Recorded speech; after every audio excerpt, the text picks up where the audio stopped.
चाहिए। और मजलिस उलमा इमामिया जम्मू कश्मीर की जानिब से अलीआबाद होकर सर श्रीनगर में यूथ एंटरप्रेन्योरशिप के सिलसिले में एक रोजा वर्कशॉप का इनेकाद किया गया, जिसमें 100 से ज्यादा नौजवानों ने हिस्सा लिया। इस वर्कशॉप में IT and startup Kashmir chamber of commerce and industries के चेयरमैन डॉक्टर तौसीफ अहमद मेहमान खुसूसी थे। काफी तादाद में उलमा ने भी शिरकत की।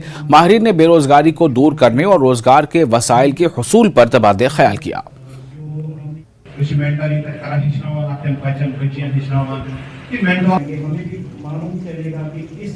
सवाल है, हमने उन सवालों के जवाब देने की कोशिश की है। I as an expert I am very happy कि that this has been a very successful workshop. इसको हमने 6 घंटे चलाया और आपने देखा कि 6 घंटे भी यहाँ पे जितने भी हमारे यूथ थे they were equally interested and all.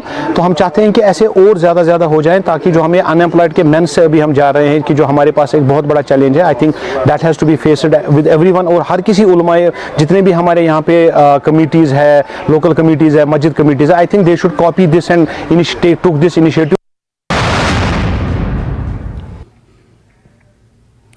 Break के बाद एक बार फिर आपका स्वागत है। आप देख रहे हैं पहली खबर। गवर्नमेंट प्राइमरी स्कूल बरन पथरी त्राल में जगह और अमले की कमी की वजह से जेर तालीम बच्चों को सख्त मुश्किलात दरपेश हैं। बच्चों ने बताया कि इमारत में सिर्फ 3 कमरे हैं, जिनमें 2-2 क्लासों को एक वक्त में पढ़ाया जाता है और वो मयारी तालीम हासिल नहीं कर पाते। वहीं स्कूल में सिर्फ 2 असातिज़ा तैनात हैं। लोगों ने महकमा तालीम से तवज्जो मरकूज करने की अपील की है।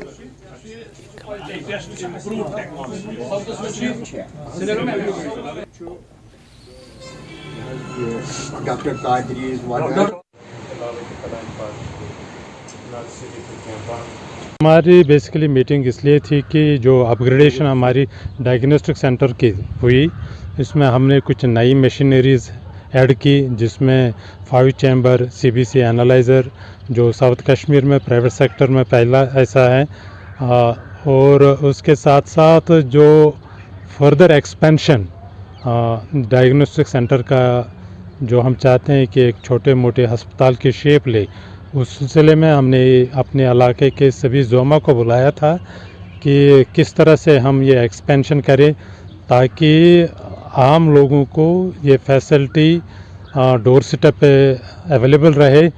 इस सिलसिले में एक और बात मैं यहाँ बताना चाहता हूँ कि इस सेंटर से हर किसी इंसान को बिला लिहाज मज़हब मिलत, चाहे कोई हिंदू भाई हो, सिख भाई हो, मुसलमान भाई हो, किस भी तबके से हो, उसका जो फैसिलिटीज़ यहाँ हैं वो अवेलेबल हैं। चाहे उसमें कंसेशनल टेस्ट्स हैं या फ्री टेस्ट्स जो गरीब हैं, या इसी तरह जो मेडिसिन्स हैं जो पुअर पेशेंट्स को, ये फैसिलिटीज़ इस वक्त तो चालू हैं, लेकिन उसमें हम चाहते